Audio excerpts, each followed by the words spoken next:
Welcome to GTF Features. I'm your host, Adam Gonzalez, and today I'm pulling back the curtain on the technical execution of our horror comedy opening, The House on Willow Street. I oversaw the entire post production, from the initial recording to the final export. Coming into this project, I had a solid technical foundation, but the real challenge was moving beyond the high quality assembly and into the territory of intentional genre driven storytelling. To be fair, I didn't approach this as a beginner. I've always been proficient at capturing clean audio and executing seamless cuts. However, my previous work was more about putting clips in order than actually crafting a narrative. My starting point for Willow Street was a high technical floor, but a relatively low storytelling ceiling. My goal was to stop just making a video and start using the edit to actively manipulate the audience's emotions. Because I handled the entire post production, I focused my growth on two specific areas: cinematic composition and pacing. Regarding intentional camera work, I pivoted away from the standard safety shots. During production, I utilized stabilized tracking shots to follow JT, ensuring the neighborhood felt like an active participant in the scene rather than just a backdrop. I also developed a much sharper ear for timing.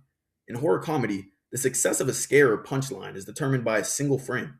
I learned to be ruthless with my cuts, prioritizing the rhythm of a scene over rather than just keeping the footage I liked. You could see the growth in two key moments of the film. First, the hallway scene. It was an exercise in comedic timing. I edited the tension to the breaking point using slow, lingering shots. By dropping the audio effect in the exact millisecond of the beat, I used technical precision to change the audience's horror expectations. Then, for the finale, I utilized the smash cut. As JT pulls the curtain and it scene hits its peak, I cut instantly to the title card on the screen.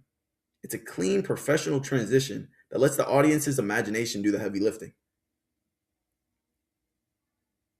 Sometimes raw audio lacks the necessary cinematic weight. There was a problem during the production. When JT enters the house and the door shuts behind him, the location of the audio was clear, but it sounded thin. It didn't sell the idea that he was being trapped by something supernatural. To fix it, I kept the original Foley to maintain the realism of space, but I layered it with heavy cinematic boom sound effects. By syncing that low frequency to hit the exact moment the latch clicked, I gave the door a sense of dread and completion that wasn't present in the raw shot. Looking back, the biggest takeaway is that even pretty good footage can be elevated with better lighting. While the edit and recording were solid, I'd focus more on rim lighting in the future to separate the subject from the shadows in high contrast environments. This would provide more pop and flexibility in the final color grade. All in all, filmmaking isn't about owning the right gear. It's about the technical discipline required to make every frame count. This is Adam Gonzalez for GTF Features. Thank you for listening.